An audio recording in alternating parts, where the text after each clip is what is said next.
left to do to those Mm. who had to spend time in jail. I was one of the lucky ones that didn't have to do that. But yeah, so there was a price to pay for living on the streets as a kid. Can I ask you, Yeah, do you but- think that all drugs should be decriminalized at least? Absolutely, absolutely. It's the war on drugs was lost long ago, and it's ridiculous. Lives have been lost. Lives are still being lost.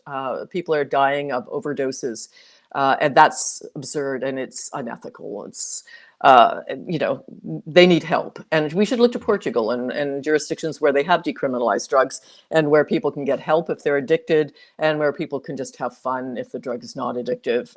What's the difference? You know, a good wine and good pot. I don't get it. So we've learned the hard way, but certainly there are many, many, many who paved that path, and many who paid for it. Yeah. Yeah, you know what? It's nice to see someone in clergy cloth, in a clergy outfit, in a reverend's collar. My brother's a reverend as well. Nice to see someone in a clergy collar go, yeah, we should be legalizing all the shit. All of it. We You should mean be somebody in a legalizing clergy LSD. collar that's telling the truth? Wow. Well, I know, it's a surprise. I'll tell you something. You know, you speak to me for that reason, because I am agnostic. I came from the born-again evangelical church. You know, some of the crazies you see running around with the convoy talking about how Jesus is love, while they're all getting hammered and taking the dump in the streets, and they're hurting other people. You know, it's one of the things that one of the reasons why I walked away is the hypocrisy, the lies, all the stuff that comes with evangelical Christianity. And then I really did a deep dive. I got into philosophy, and then I started reading about history, and I'm like, oh, Christianity wiped out all the philosophy schools a couple thousand years ago with Justin the Martyr and all that other business. And then I started to understand why. And then I started to look at the way that religion is used. And Seneca makes a great statement. Religion is regarded by the poor as useful, by the rich as useful, by the wise as stupid, and by rulers as useful, right? Like there's this idea out there that religion is our number one problem in this country, and the extremism behind certain religious belief systems. You share a collar with a lot of different clergy. I would love your thoughts on it, because you're so active on Twitter. One of the best follows, if you haven't followed Cheri. You really do stray away. You never stray away from God's love, or you know, the humanistic portions of what you believe and your ideology. But you're very politically active against these groups, and I find that very interesting. Like, I find it interesting that you share not an ideology, but you share a belief in a creator. With the same people that you're actually actively trying to help by talking to them, or in some cases blocking on Twitter. Well, the reality is that Christianity has been used, as have other religions, you know, just about everything's been used by those in power to keep their power and to make more money. Let's face it. So art's been used that way. You name it. Everything has been used. But the reality is, I wish that evangelicals and fundamentalists would actually be fundamentalists, like would actually read the Bible. Because if they actually read the book, there's no way that they could say the things they're saying. And I have to point out that, you know, I'm part of the United Church of Canada, which is the largest Protestant denomination in Canada. And we have been ordaining openly gay and lesbian people since 1988. We apologized to First Nations in 86. So, you know, there is a very Canadian aspect of the United Church, and it's Christian. So you don't have to walk into a place that hates you. You don't have to walk into a place that won't let women wear this little piece of plastic. You don't have to do that if you want to walk into a place of faith. And it's true of other faiths as well.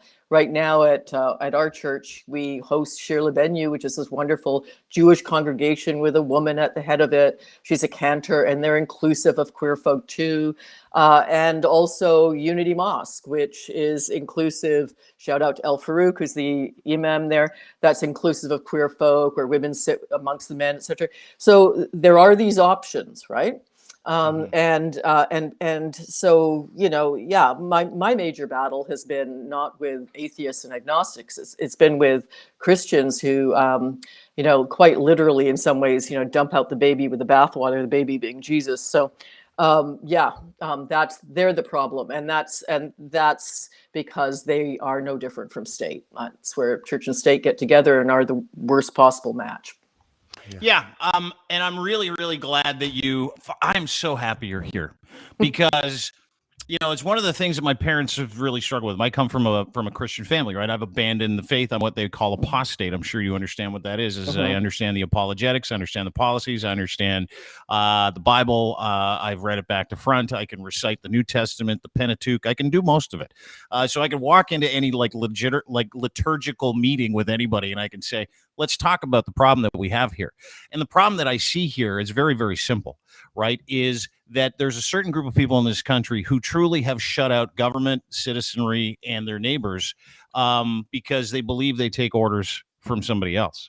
They believe in the second coming. They believe that in Revelations it says, "Hey, listen, the trumpet's going to sound." We just passed another rapture date. That didn't happen. Made me laugh. We made shirts for it.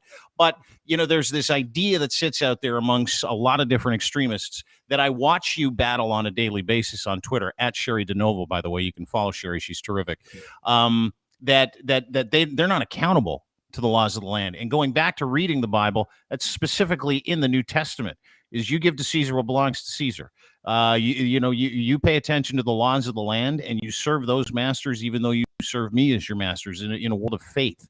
But I would love your thoughts on that because that's what it seems like to me. It seems like the libertarian movement has met up with the evangelical extremist movement, and they bring a bunch of other different disassociated people involved in the movement. And here we have extremism in Canada. Does that make sense to you? Am I kind of around it? Yeah, in part. To me, the Bible is. My doctoral thesis was called "Queering Evangelism." The Bible's a very queer, positive read. God has created males and females in God's image. Genesis. And so God's trans, God's non-binary. That's our God. We have a 3-in-1 Do you know how God, many people you just pissed off right and there? Non-binary. Oh, I loved this. Listen, I used to debate. And when equal marriage was around, being debated, I was constantly debating folk on how queer positive the Bible is. Jesus, 2,000 years before Lady Gaga, says some are born that way. Check it out, Matthew 19:12. People don't actually read the book. So if they actually read the book and didn't just quote a line here and a line there, then we'd have some good theological discussion, but we don't. So some of us do. And that's what happens when you go to seminary. You go to University of Toronto in Toronto, you're mixing up with Catholics and Presbyterians and Anglicans and United Churches and Unitarians and multi-faith as well. And you actually learn how to read these books and what they're actually saying. So that's part of it. The other thing is, of course, one of my bills that we passed in Ontario in 2015 that then the feds took up, which is banning conversion therapy. That very much had a religious veneer on it, trying to turn queer kids straight and ending up in the suicide of many of those queer kids. So we banned it, but it's still going on. They just call it something different. And now the psychologists and psychotherapists aren't doing it, the psychiatrists aren't doing it, but some of the people, clergy, still kind of are. So now it's a matter of basically alerting and educating people, just raising people's consciousness to understand what that looks like and that it's wrong, that it doesn't work, and stop it. So things like that. And trans rights are part of that as well. So, all of this is very, I think, biblical. And I can justify it all using scripture and verse, chapter and verse, just like they can. Can I just say something really quick? Out of all the people that I've met wearing that outfit, you are by far my favorite. The things that you're saying, no, because the things that she's saying right now, I was a militant atheist. I'm from the Hitchensian classic tradition of, oh my God, get God away from me. But then I've tried to evolve because, not because I believe in what you believe or what others who believe in God believe, but because we are all on this planet kind of together. And I think that unity is more important than anything. And of course, when I'm completely jealous of people who believe in God when they're going through a grieving process. But beyond all that, the things that you're saying right now and the messages that you're saying, if every priest that I've ever met was like that, I probably would be a believer. I'm one of those recovering Catholics. And I look at you and I listen to the things that you're saying, and I've only heard agnostic and atheist people speak like you. And I'm just very impressed. I actually just checked, and it turns out, and and I was surprised by this. You haven't blocked me on Twitter, so I just added you. So, there you go. Yeah. I mean, very simply, like here's a chapter and verse. It just says God is love, and whoever lives in love lives in God, and God lives in them. That's 1 John. So God equals love. So God is not this old guy on a ceiling with a white beard. God is not a male. God is not your daddy. So when we start doing God talk, we start looking at, what's been said about deity and creator and all of these things. And, quite frankly, some of the best philosophers, and because I was a philosophy major too, were Christian. And, one of my favorite people to read now, kind of rock star, Slavoj Žižek, calls himself a Christian atheist. So there you go. Yeah. So, like there's all sorts of different ways of being atheist and Christian and whatever you are. But all to say is you don't have to be stupid to be a person of faith. You don't have to be stupid. You don't have to leave your brains at the door to walk into to a lot of churches. And so I suggest, people check it out, and they'd be quite amazed at what they hear. See, and it's funny that you say that, because I'll tell you something. The one thing that I've painted every extremist Christian with the same brush. I have, and listen, I'm admittedly so, is that I happen to think enlightenment's an important thing. I think getting out of your belief system and reading up on everything else, it will help you funnel in the best operating system for yourself, whether it's religion, philosophy, whatever the situation is. It's that investment in time, understanding yourself, being self-aware, and knowing what is going to work for you according to the principles that you would like to achieve by living a good life, right? Yeah, and it's also community. Like how lonely are a lot of people? Like a third of people in Toronto live alone. Like, so you're walking to a community where there's no mission statement. Like, you don't have to sign on to this or that political philosophy. All you have to do is walk in the door. And the only thing that you're asked to do when you're there, really, in inclusive denominations, of which there are a lot, is to learn to love your neighbor, right? That's all you have to learn to do. You don't have to like them even. You just have to love them. So, that kind of community. And we've seen in world politics, it can be a very, politically revolutionary, resistant community. If you look at the downfall of the Soviet Union, and you look at, churches that were organizing around that. If you look at Martin Luther King in the States, civil rights movement organized out of churches. Churches can be incredibly resistant to the worst of the state. And of course, the state can use religion to kill people. I mean, it can be used, it can be used and interpreted in different ways. But quite frankly, my experience of it, again, I didn't have toxic religion to rebel against, has been that it's great, loving, very politically active community. Just that. Yeah, and listen, I had the opposite experience. Like, I grew up, and I was recounting this experience to someone the other day. I was talking about youth group, church youth group. So what people don't understand is the propaganda starts at a very young age in evangelical Christian circles, right? Specifically, the Alliance churches where I went to, and I recounted this. And this happened hundreds of times.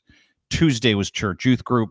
Then you'd go to Sunday school in your assigned age group, and you would get these messages repeated. The anti-abortion message was one of them. It's murder, all that other stuff, and God is the creator, and all the other hot button issues, which they still need the army to be able to fight for them on their behalf. That was one of them. But how they got to me and my friends was pure fear.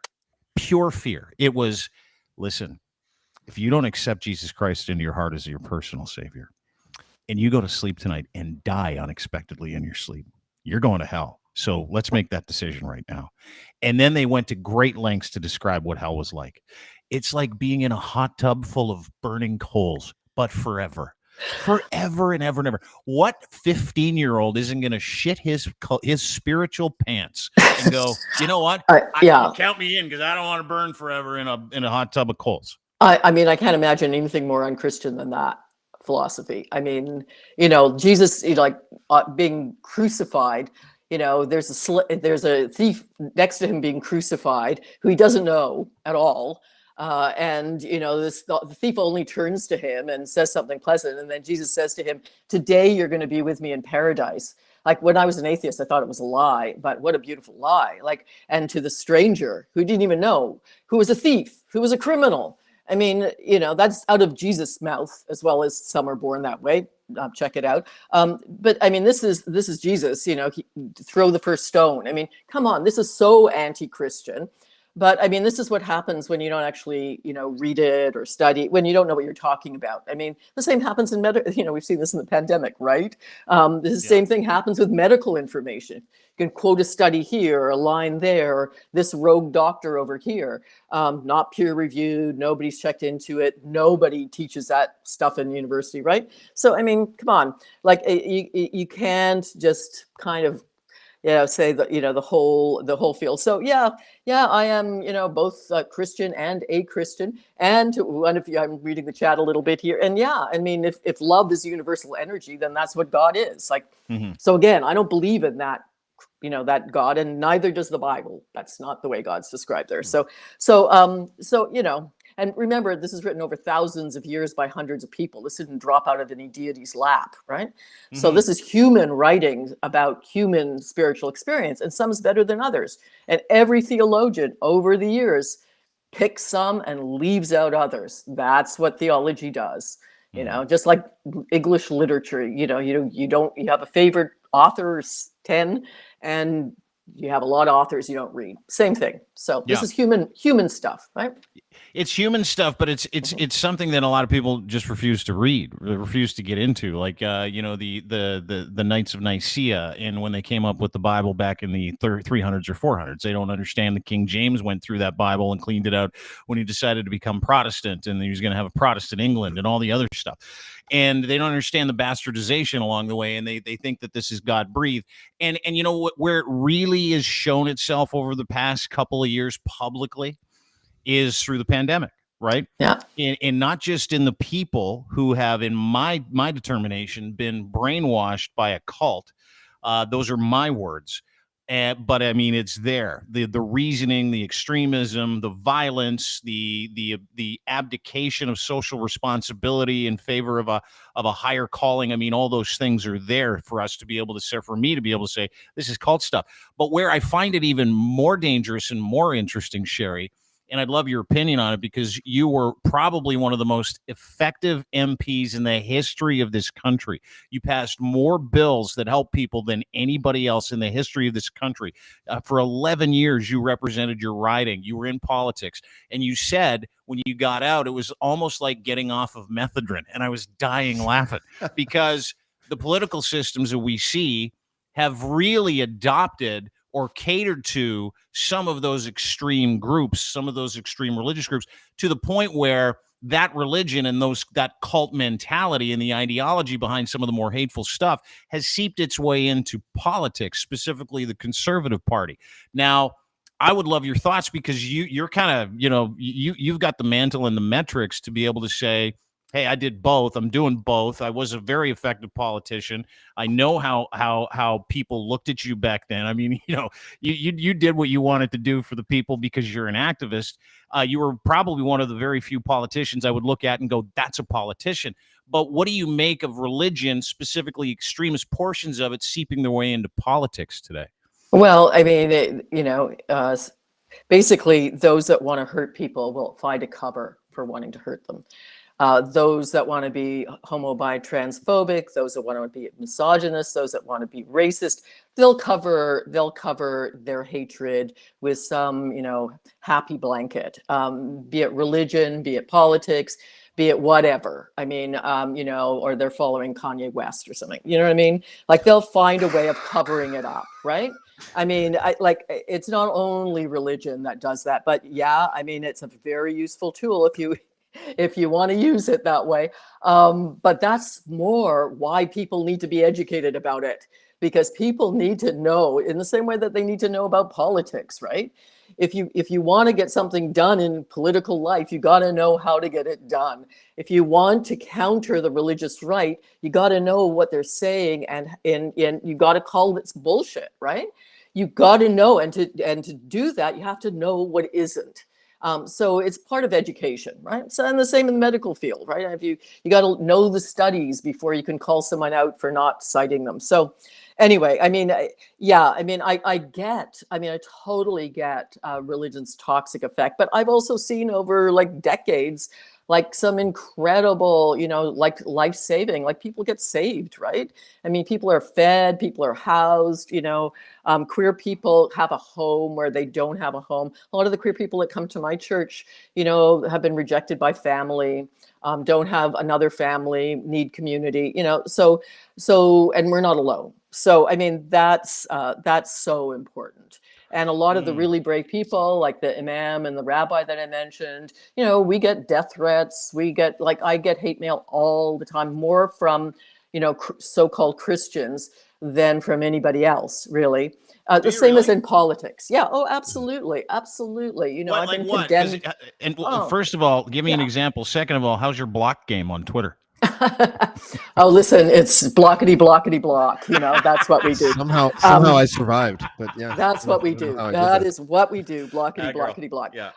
But yeah, I mean, well, obviously, did the first legalize same-sex marriage. So there you go. If people they use religion to beat up on queer folk.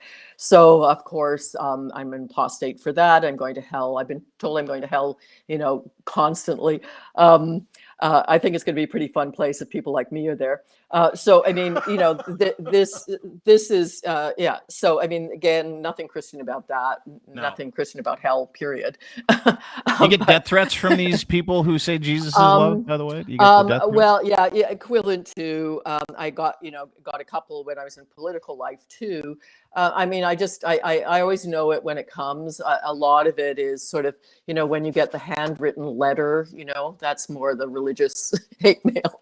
The handwritten letter with flowers, and flowers and things on the envelope, then it's really going to be nasty.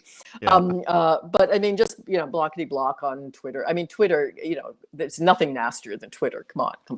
Like I've been called everything on Twitter, so there you go.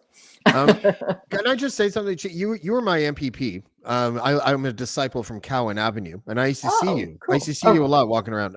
Yeah, I live around the corner from you there, my man. If you sit down there, I'm away now. I'm up in the sticks now. But it's interesting because we're talking about all these things. I wonder if you think that the malleability of the Bible and the way that it is sort of subjective and open to interpretation is a curse or a blessing. Because if people can bend it towards their will and their will is ill, that's a problem. We've seen it happen a lot. And a lot of the things that we're touching on right now, Dean, I don't know if you thought of this as well.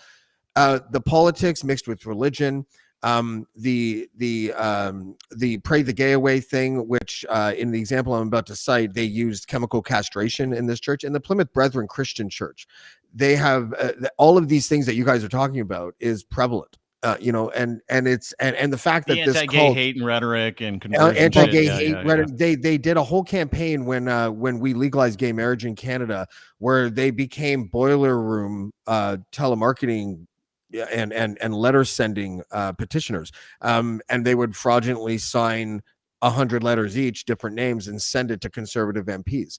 And I was just, when we take a look at that kind of stuff, why isn't there anything? I mean, you might not know anything about this group, but just say, if we said hypothetically, if there's a group like that's a cult, oppresses women, anti-gay, all that, and they somehow secure billions of dollars in government sole source contracts, why do you think the media is afraid to report on that?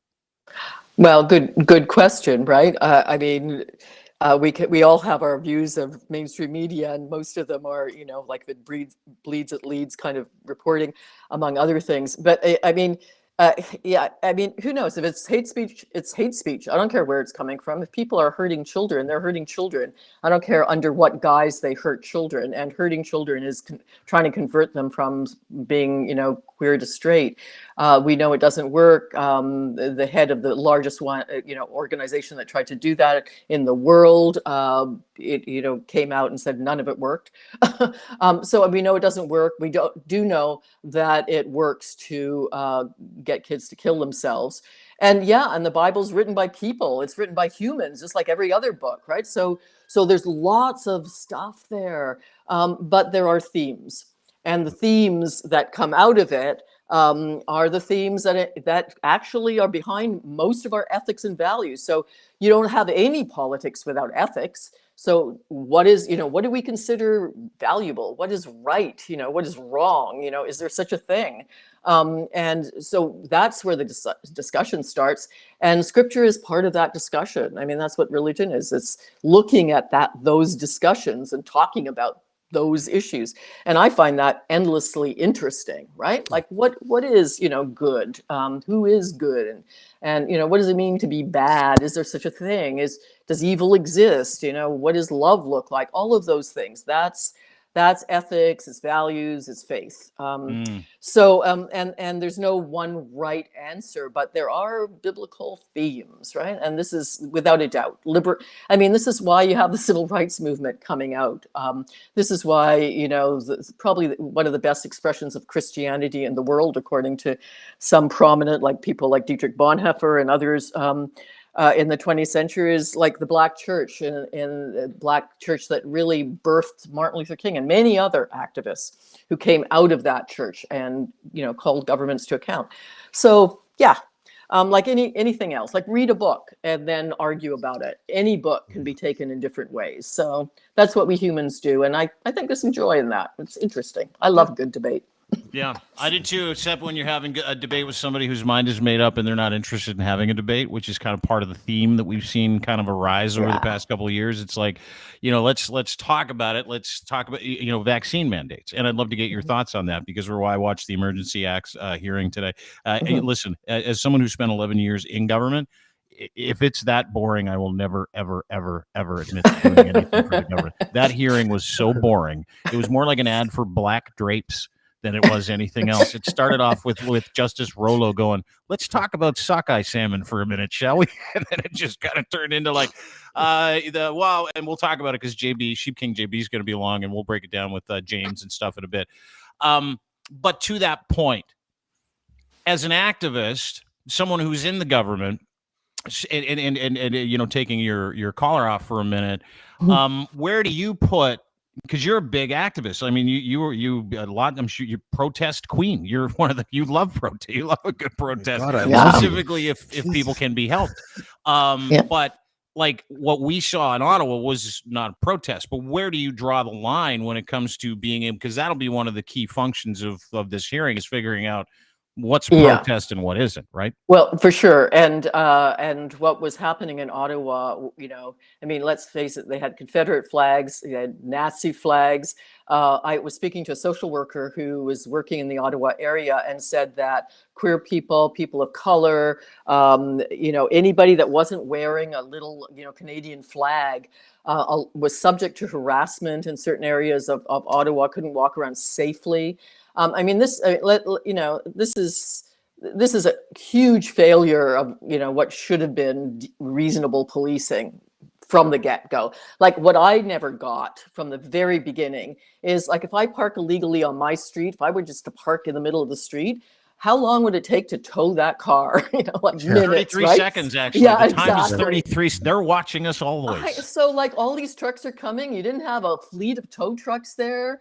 And then, you heard, the tow trucks didn't want to tow. Come on, give me a break. Like, first of all, we know that elements in the police were, partying on with those who were part of the, convoy. We also know that the convoy gave like $500,000 to, Conservative Party. So it really is the convoy party of Canada.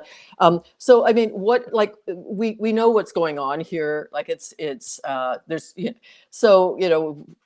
huge failure. It's a huge failure, even before it got to any Emergency Act.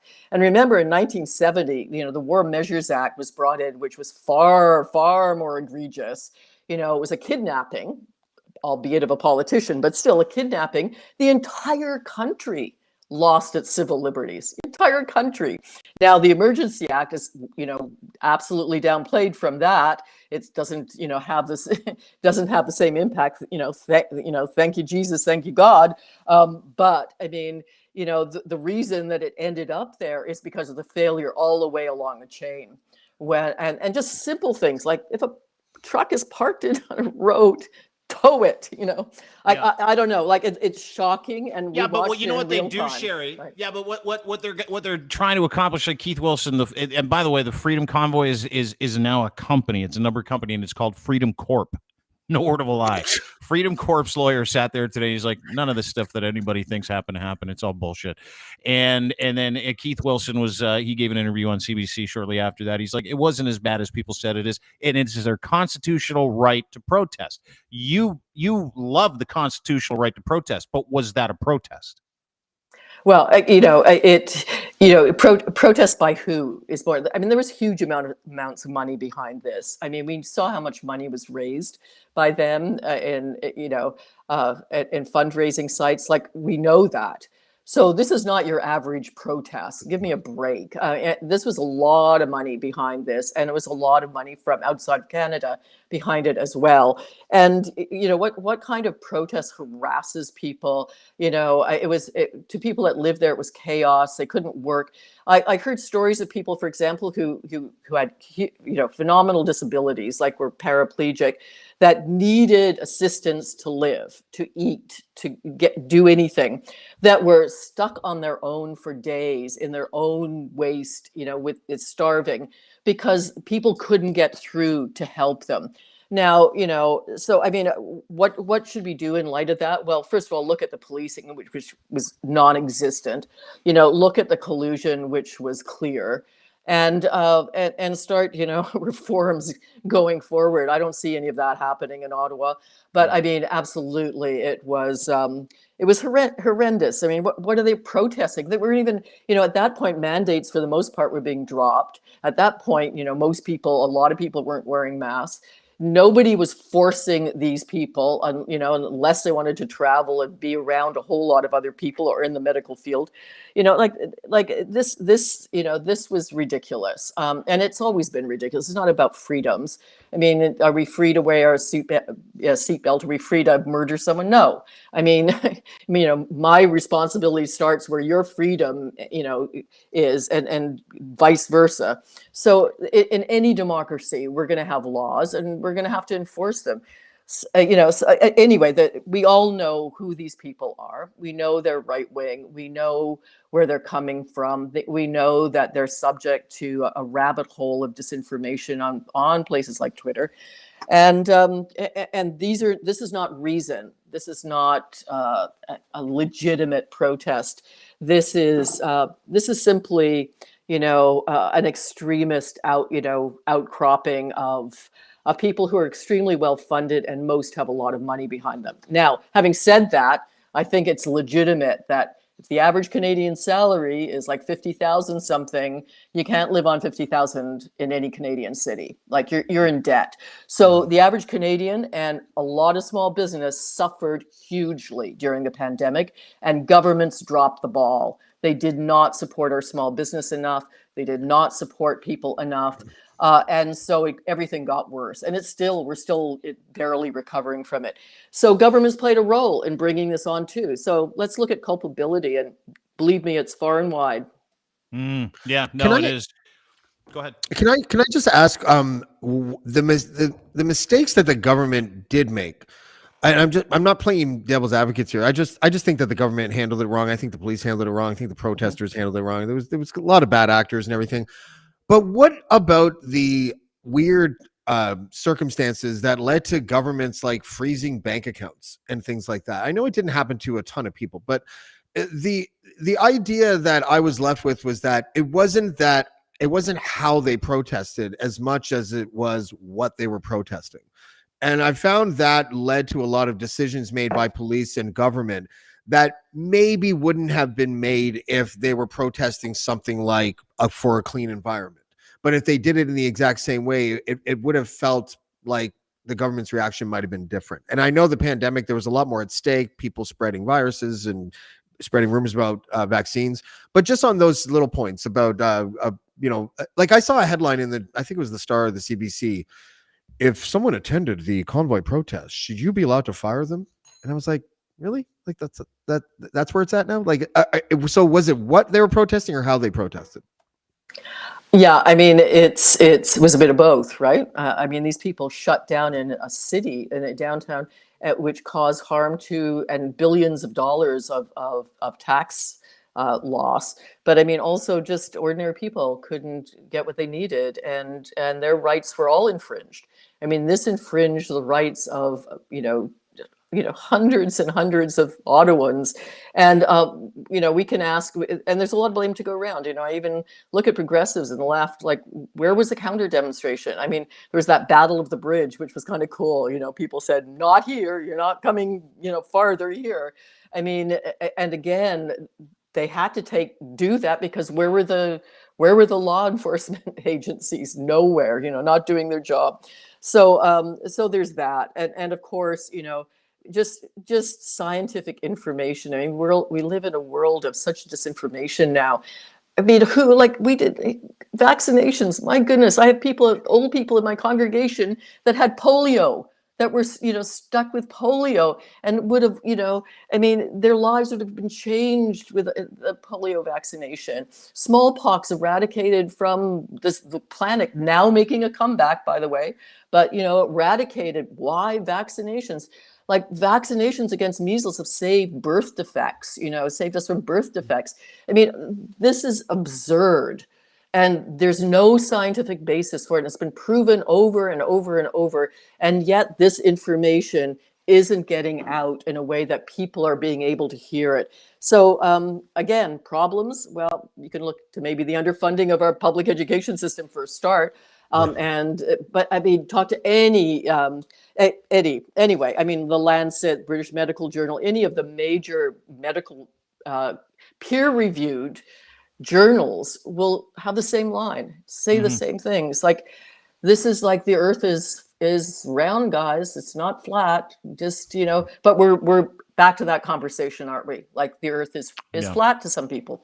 End of story. It's flat. Well, so what you're saying is that Johns Hopkins University, the Lancet, the New England Journal of Medicine. What you're saying to me then is Heart of a Lion 2699 on Twitter, who's done his own research, debunking all that. You're saying not to believe him?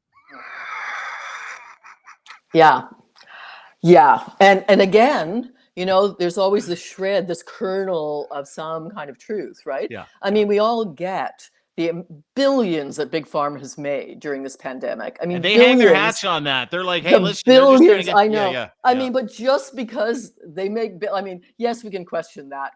Pharmacare should happen in this country, right? Yeah. But I mean, just because they made billions doesn't mean the vaccines don't work. Like, it doesn't follow one from the other. Just because, I turn my car on, it works, right? Like, yes, do I hate the company that made it for many things? But I mean, come on, folks. Like, this is kind of just 101 facts in the world, and everything's questionable now, which is, I get it. I'm a good activist. I question stuff too, but and we're supposed to, right, Cheri? Like, here's the thing: is it common sense and that new courage of questioning things only comes with the idea that you're going to do your due diligence into asking those questions, meaning you're going to do your research. And the unfortunate part is that nobody knows how to do that research. It's not like, we're from that generation of people, and there are certain people that will intentionally bias Google things, right? Like, not like, do the vaccines work? It's like, how many people have been killed by the vaccines? Well, there's a fire hose of information from bad actors out there that want you to believe that everybody's dying from these vaccines, and the medical malpractice suits are coming, and Nuremberg trials, like Jamie Saleh, former Golden Girl. She's like, every day she's tweeting about how excited she is to watch people get hung during the Nuremberg trials. Like, seriously. So when it comes to questioning things, that's all well and good, but there's this like Rubicon that so many people have seemed to cross, Cheri, where it's like, yeah, we've questioned it, we've done our research, we're 100% sure, to the point where we'll drive our reputation into the toilet, we'll alienate every family member that we have, and then we'll see how it goes next, right? Like, that's literally like, and that's what we're seeing. And then they get mad when the rest of us go, that's the choice you made, Cheri. Yeah, absolutely. These are the choices people are making. And my question now is, because absolutely, like, we see this, I've never seen, and you're probably the same, Dean, I've never seen a population so divided on what used to be kind of considered common sense issues, so divided politically, so divided on what science is and isn't. These are, and every family has one, you know, so we're all confronted with this. So my question really is, how do we start bridging that chasm? I mean, the way I got my bills passed when I was in politics was getting a conservative sign on, getting a liberal to sign on, having an NDP or me sign on, and getting them passed by, you know, doing that. And it worked, right? Like we could make progress if we can just talk, but that's very, very tricky, right? But I just say, start where you are, like don't shy away from those difficult conversations, folks. You know, you're sitting at the dining room table with uncle and he's like ranting about anti-vax. Talk. Don't change the subject because it's not a nice conversation to have. You know, if somebody's being racist, confront them on it. Talk to them. Don't have to yell at them, just talk to them. I mean, Twitter's for yelling, but like when you're at work, when you're, you know, with your family, wherever you find yourself with differences of opinions facing you, have those difficult conversations, because that's the only way we're going to move forward.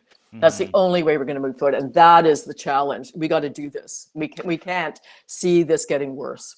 Yeah, you know, it's fascinating because one of the organizers of the convoy who's in Ottawa for the hearings, Tom Marazzo, I'm sure you've heard of who he is. He and I actually talked quite a bit. And I had him on the show. We did a 4-hour podcast where I was like, I want to know what you believe. I want to know what you think. And there was no judgment there. For sure, there was inside my head. And for sure, I challenged him on some things when it came to common sense or facts. And in fact, I think Tommy's watching the show right now because he's texting me pictures of guys I shit on all over Twitter today. So anyway, long story short, I don't understand what he believes, completely disagree with what he believes. But we were able to have a 4-hour conversation, and I was able to find commonality in that 4-hour conversation. Right. And if you remember back 3 years ago, before all this bullshit started, I'm glad you can swear in front of this Reverend, by the way. It's a big plus having Cheri on the show. Happens with all the clergy I know. Yeah. Yeah, it sure does. Yeah, it really does. But when I kind of look at what we have to do next, I want to get back to where we were before, when we didn't intimately know how people felt about conspiracy theories and weird ideologies. Like, remember when people used to hide that? Or it's like, I'm not going to say the Christian loud business outside. Like, I remember when I was a kid, my dad's like, hey, listen, don't tell anybody about what we believe. I'm like, why? He goes, because people think we're insane. And I'm like, all right. Like, I want to go back to that. But so many people have staked their religious reputation, their friendships, their families on what they think is really going on. And a lot of people are very wrong, right? Like, a lot of people have really booted this. They've picked the wrong side. They've shunned science. They've shunned healthcare.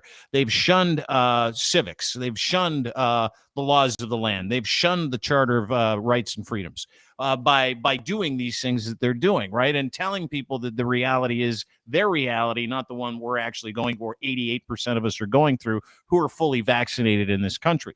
So my question is this: is there just a portion of Canada that we're going to have to kind of look at and go, okay, guys, for the rest of our lives? Because these people, like, it doesn't matter what you tell them. It doesn't matter if you give them empirical proof of COVID. It doesn't matter when you say, hey, guys, 45,000 Canadians died of this over the past 2 years, because they'll still say the same thing. Like my buddy Tom Marazzo doesn't necessarily believe any of that. Doesn't believe the numbers, doesn't believe the death count, doesn't believe people were inconvenienced in Ottawa, doesn't believe that the emergency, like, literally, there are people that just will not believe it and will choose to believe, whatever theocratic belief system that they've had imparted on them, because that just kind of keeps the dream alive. Are we ever going to be able to, my point is like, do you think that there are groups of people here that we can bridge a gap with?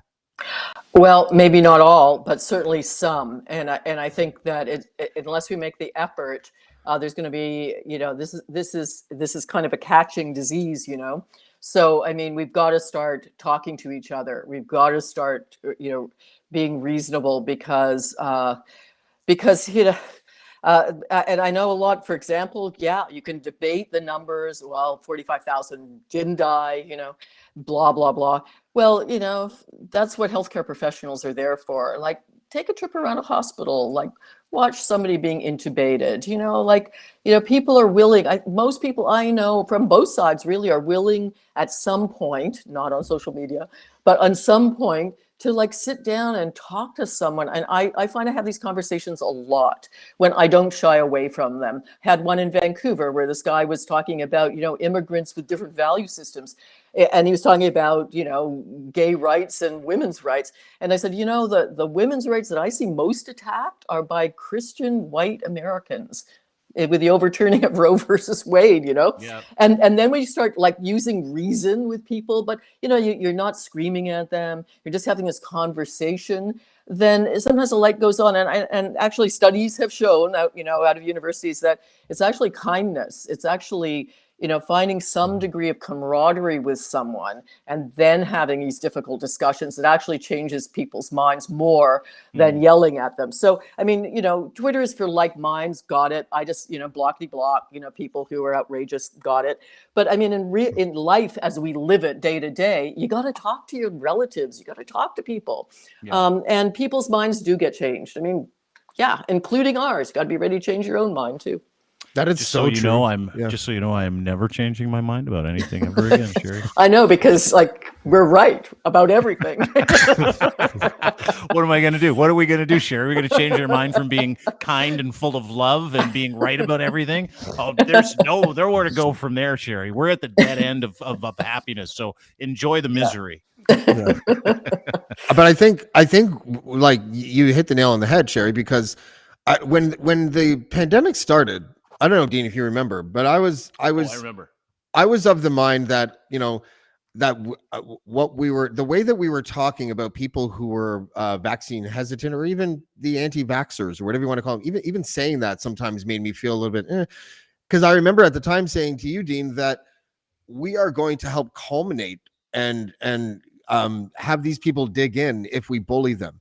And I remember that when we were doing when there were anti-vaxxers before the pandemic, and I've made this point before, they were bullied relentlessly, but I always had a soft spot for them. And the reason why is because they had people like Robert Kennedy Jr., who they thought was credible. And for like a decade, they were given information from people that they thought were credible.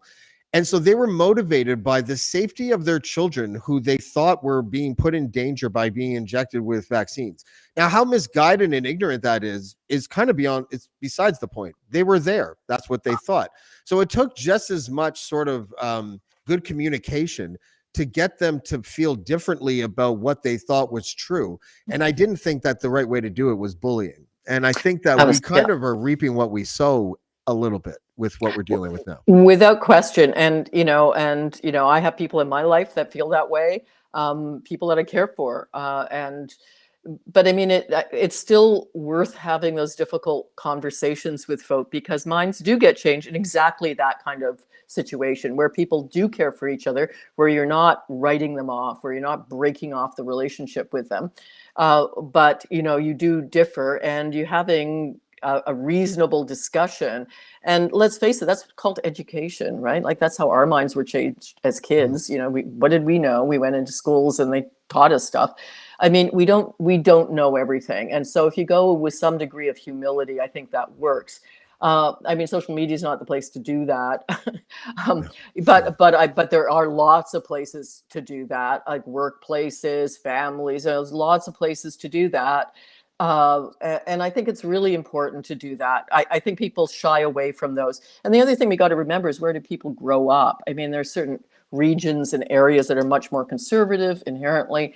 And so if you're surrounded by people, it's partly just to fit in that you end up, shutting up or going along with, So you got to be mindful about that too. Sometimes people's livelihoods are at stake. So again, there's all sorts of nuance there. And yeah, big pharma's, makes way too much money. This is crazy. I mean, think about Banting and Best in the old days, when they would give away life-saving, technology and give it away, sell a patent for $1.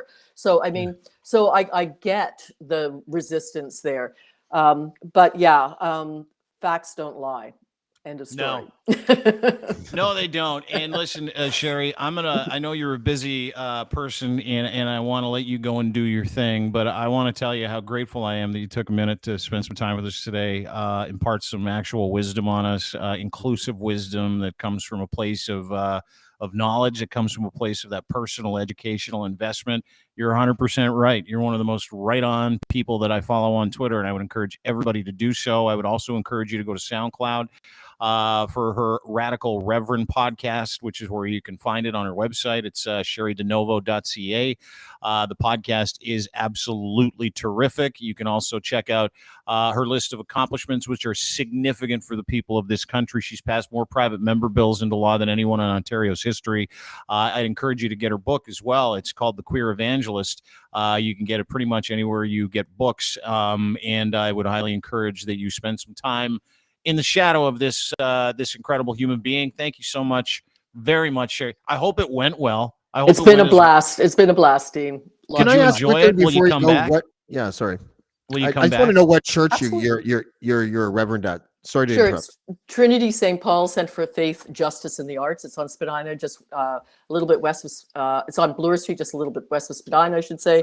It's also the home of Tafel Music, Toronto Consort, and many different musical groups. So we're a little bit of everything there. I may see you there. I'm going to come to your church at some point, I think. I'm not a church guy. I made an agreement several years ago where I was like, listen, you stay out of my life, I'll stay out of your hair. So we're pretty copacetic with each other, but just for the experience and your support and being an ally for human beings that actually need help. Fruit of this life is being of good character and acts for the common good, and you are a shining example of that, Ms. Dinovo. Thanks so much for your time. Thank you. Thanks, all. See you later. There you go. Cheri Dinovo, ladies and gentlemen, one of my favorite followers. How great is she? She's amazing. She not only is she amazing, she precludes another man of the cloth. Please welcome back to the program. That cloth's a little sticky. Sheep King. No comment. How are you? Live on location. Good. I'm in my lobby, so I apologize if the Wi-Fi, you can barely even connect half the time. So we'll see. Alive and well. Hope you guys are doing well. We're having actually delay issues with you right now. Like your video's okay, your audio sucks because we've got the you got the iPod and the iPhone going. You know how the iPhone works with Restream sometimes, where it doesn't. You know that API business. So we might not be able to do anything today. Well, I don't know if it'll help if you reconnect. I think it's an Apple product, unless you've got a different phone that isn't an Apple phone. I'll try something. All right. Try something. Yeah. Try something. He's going to come back. JB's going to come back. The reason why he's here, Jamesy, the reason why you're here, other than the fact that I love you, I love him as well. I love everybody. LOVE. Everybody love everybody. Way to cheapen your love. I love you, James, but fuck, I love everyone. So. I want to talk about the Emergencies Act hearing. Day one today. We were just chatting, briefly kind of skirted around it. But here in Canada, if you remember back in February, there was, of course, the Freedom Convoy, depending on how you spell freedom, with a U and a B at the end of the M, or if it's just Freedom OM.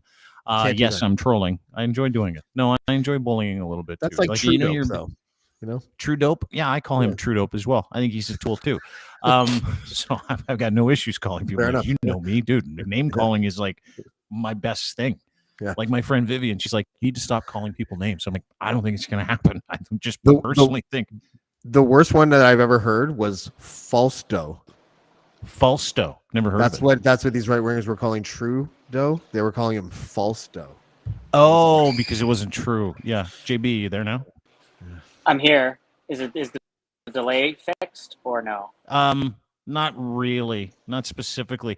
You're in the lobby of your building. What does it mean? What's wrong with your system upstairs? You got like the greatest system on the planet. Is there a shoot I'm happening? Not home. I literally left work an hour early to I didn't get home in time, to be honest. Okay. So that's the issue. And I only have my phone with me. So well, this is okay. This is okay. Popped off the Wi-Fi. Here, let me pop back on the Wi-Fi. No. Don't go on the Wi-Fi. This is actually a little bit better. Okay, go on the Wi-Fi. Are you there now? Wait. Keep going. I'll be here. This is riveting. Okay. Okay. Anyway, we're just recapping the Emergencies Act. Of course, the hearing today. They've got the big Emergencies Act hearing, and this is obviously the culmination of everything that happened at the Freedom Convoy. JB's Sheep King JB, if you follow him on Twitter, if you follow him on Twitch, Instagram, etc., TikTok, you know that he does great work in this area. Has been for a long time. You covered the convoy as thick as anybody else did. You were big on Tupac, and you covered all that stuff.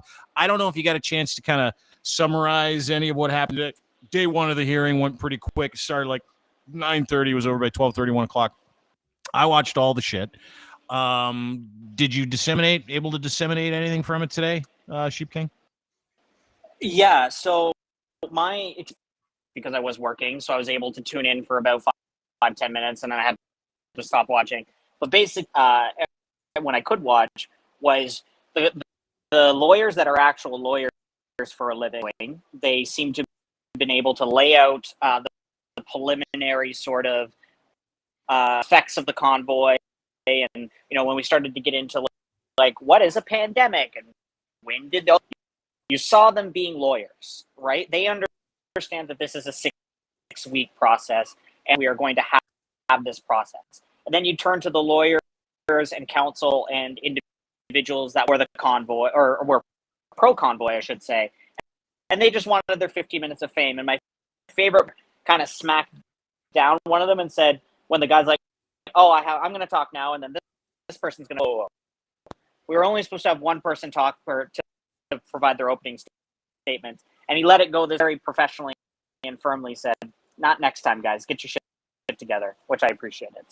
So it's a fame for some of them, but the ones that are actually serious about this showed up today, and it's just day one. And reports, right? And I think it painted a picture for who's prepared for isn't, right? So yeah, I think it did too, and I think my it was initial fascinating.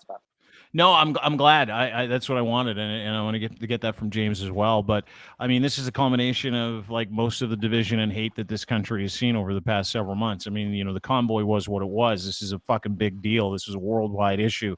That also helped kickstart other worldwide issues like the bullshit in Holland, some of the stuff in the States. They tried to do the same thing in the States.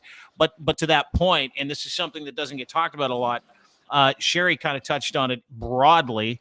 But what I'm interested in, and as I watched everybody kind of lay it out, there's a big tweet thread at It's Dean Blundell. You can go and check it out just kind of with my thoughts. Not sensational enough. We didn't see any slides or any videos. I was looking for some of that. I wanted some kind of fucking laser light show or some kind of sensational boom goes the dynamite moment. Didn't get any of that. But what I got out of today, which I thought was very interesting, was how calm, cool, and collected the people with the government of Canada were, almost like a nudge wink. We're going to lay this out. They went through a few paper overviews of what they plan on doing, including 5 very legitimate reasons to trigger, not 1, not 2, not 3, not 4, 5 legitimate reasons that they needed to trigger the EA, the Emergencies Act, which hasn't been triggered since it was the War Act and it was during the FLQ crisis. What I found really interesting, though, Jamesy, JB, what I found really interesting in the most boring fucking hearing I've ever had to sit through in my life, what I found interesting was the division provincially and federally. You had lawyers from Saskatchewan stand up there and go, "We don't like this. Yeah, we don't like it, and we're going to tell you why, and we're going to prove that we had nothing to do with it." And then you had Alberta's lawyer stand up and basically say the same thing. Then you had, which I thought was fucking phenomenal. I didn't even know this. Did you know this? The Freedom Convoy has developed a corporation called Freedom Corps. Yeah. Did you know that? That's a subsidiary of that. Liberty Inc. Like what?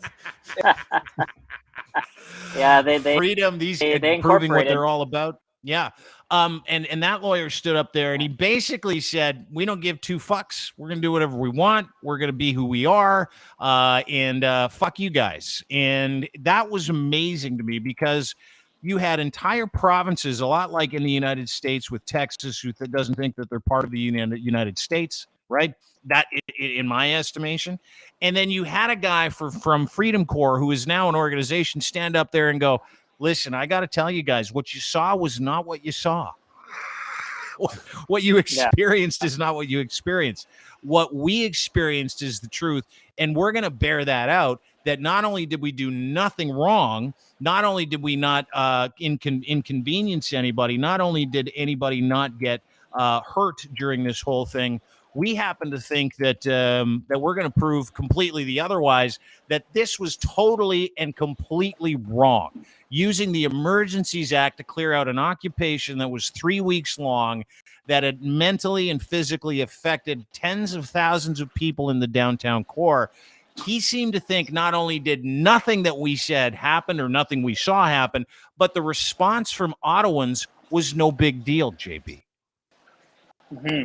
Well, it reminds me of the whole Occam's, which I'm sure you both know what that is, but for those who don't, it's, this theory of like, if you have what is the most plausible outcome? And let's take the invocation of the emergency measures. Made the decision, and they say it wasn't a decision that we took lightly to invoke this emergency measures.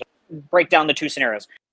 We have an economic impact with the border crossings being. We have the city of Ottawa and the million residents that live there that lives are being affected because they can't go to work, excessive noise, fireworks, abuse, this and that. Or schools were closed. It's this giant. Schools were closed. The 1,700 retail workers at the Rideau Center couldn't go to work, which is kind of ironic, but that's a whole other thing. Or the other scenario is this is a big that they wanted to invoke the Emergency Measures Act to show their authoritarian dictator.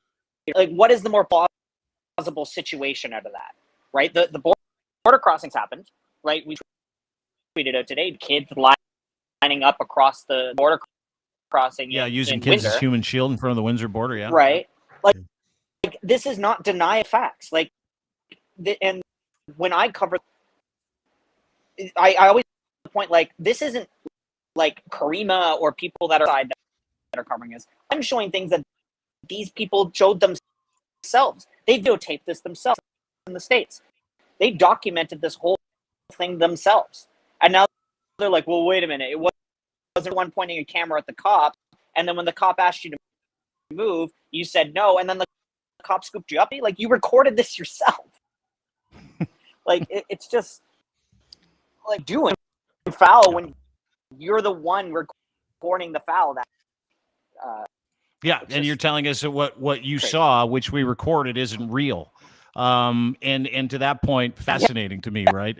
Speaking of the picture that you were just talking about, I've got it right here, which makes me laugh every time. I can't get it, actually. Instead, what we'll do is we'll play the Freedom Corps' lawyer and his statement today, which I thought was interesting. Now, it does have a Rebel News logo on it because Rebel News is helping pay for all this, because Rebel News is like legitimately one of the most it's effectively an extremist outlet full of lying cocksuckers like Ezra Levant, who hate this country and would rather make money off watching it burn than be good citizens. So anyway, but this was the Freedom Corps' lawyer and what he said, which I found awesome. Good morning. My name is Brendan Miller of Foster LLP, and I am counsel to Freedom Corp, which is an organization that represents the protesters of which attended Ottawa in January and February of 2022.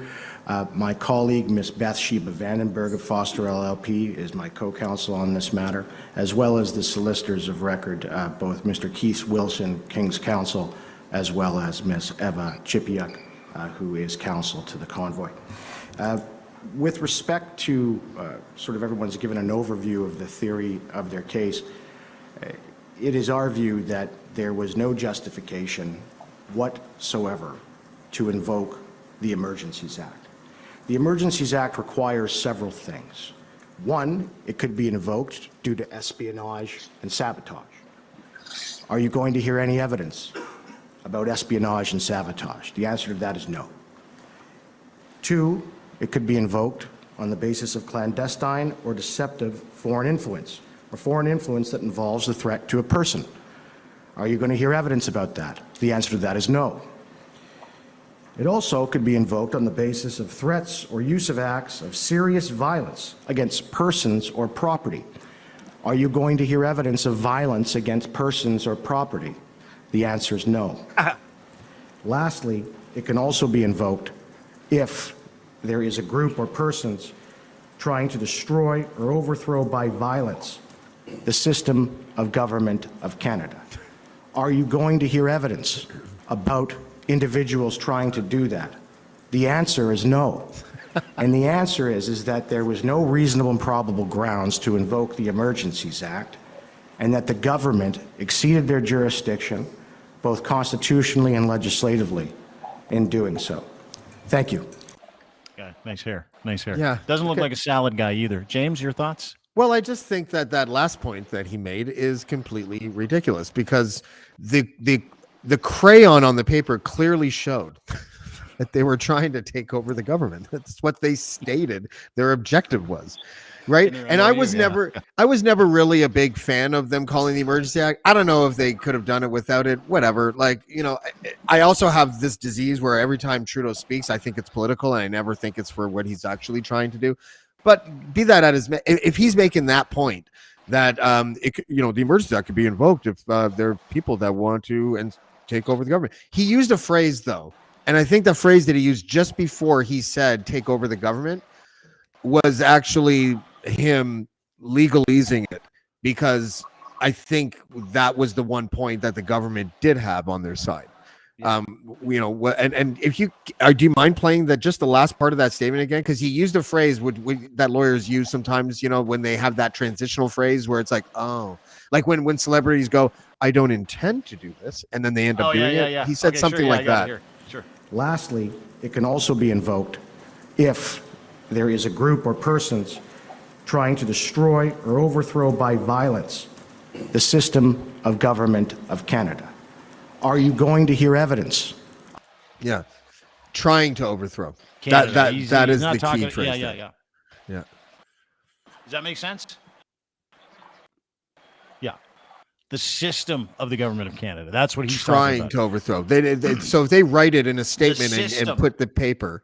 Yeah, but they didn't say they wanted to hang the system. They said they wanted to hang the prime minister, and they said they wanted to execute the original MOU, execute and arrest certain people in government. And so his little caveat is there. He's like, hey, we're not saying anything about the people, but the system of government. No one threatened the system of government. Let's haul this out. The Emergency Act. Why don't we do this real quick? And because the convoy protesters are so lazy, no one really tried, right? They wrote it down, but they didn't try. Yeah. Well, I'll read this quick to you. And JB, I'd love your thoughts on this. This is under the Emergencies Act, the governor in council, federal cabinet member may declare an emergency exists. The emergency must be a national emergency, which means an urgent and critical situation of temporary nature. That is either A, seriously endangers the lives, health, safety of Canadians of such proportions or nature as to exceed the capacity or authority of a province to deal with it, which Peter slowly said, we don't have the capacity to deal with this. Doug Ford said, we don't have the capacity to deal with this. He was the first guy to trigger an Emergencies Act. It wasn't Trudeau. The Emergencies Act, when it came to the border and what was going on in Ottawa, was actually triggered by Doug Ford. Everybody seems to be forgetting that. Doug Ford today said he'd do it again, and it was the right thing to do, which was fucking unbelievable. I can't believe he said it. It threatens the ability of the government of Canada to preserve sovereignty, security, and territorial integrity of Canada that cannot be effectively dealt with under any other law of Canada. The Emergency Act contemplates 4 distinct types of emergencies. 4, public welfare emergency, a public order emergency, an international emergency, or a war emergency. Let's get to public welfare emergency and public order emergencies. Part 1 of the Emergencies Act describes the public welfare emergency, which result or may result in danger to life, property, services, or resources so serious as to be a national emergency. I would like to point to the children being used as human shields in Windsor and 3 weeks of millions of videos recorded by each one of those dolts. We'll just point that out. The fact that people couldn't live a proper life, the fact they had horns fucking blaring and there's train, bus, cars, all kinds of horns for 2.5 weeks. The fact that they couldn't actually go to work, the fact that they were shut out of work, the fact that the biggest international border crossing in this country was closed for 2 weeks. So let's just fucking use that. That's the public welfare emergency bit in this. And then we got the public order of emergency. Part 2 of the Emergency Act describes the public order emergency results from serious threats to the security of Canada. When defining threats to the security of Canada, the Act references definition provided in the Canadian Security Intelligence Act, which includes espionage, sabotage, remember sabotage, old salad boy there who was acting on behalf of Freedom Corps. He's like, he didn't say that part. He conveniently left that out. Detrimental foreign influences, activities which support the threat or use of violence for a political, religious, or ideological objective. Hello. There we go. Those are the first two. There are 5, not actually even 4. Now there are 5. And the government of Canada, specifically a lawyer for the government of Canada, sat there today and said, hey, by the way, we got this thing wrapped up. We're going to show you 5 different ways and reasons why we needed to use this. So, and they're going to do that in the final 2 weeks. And this thing's supposed to last 6 weeks. So the first 4 weeks are just going to be basically the airing of grievances by Freedom Corps, airing of grievances by Saskatchewan, trying to endear themselves to the people involved in Freedom Corps, and the same thing for Alberta, because those guys are fucking lost in the dark ages of Danielle Smith and Scott Moe. So, Sheep King, what I read right out of the Emergencies Act, to me, it's fucking simple. Is it simple to you? Yeah, from the perspective of having family and friends that live in the, and one of my good friends who lives right downtown in Centertown had to, because his business was closed, then had to leave Ottawa to go live with family outside the city at night. He could not get the horn honking, the fireworks, this and in front of his street. He couldn't even get his car out of his garage because there was trucks blocking the entrance. He had to his family's place and then still get picked up. Me and tell him how his life went, and he didn't get a paycheck for 3 weeks. Not work. He worked hourly and he could not clock. His life was personally affected. Now I know that by the hundreds of thousands of people that live near the downtown core in Ottawa that were personally affected. Mm-hmm. The second they started to block the border, Exeter Bridge, one of the biggest trade out of the U.S. and trades more economic trades with other countries. Dirty issue. That's when it becomes an economic issue.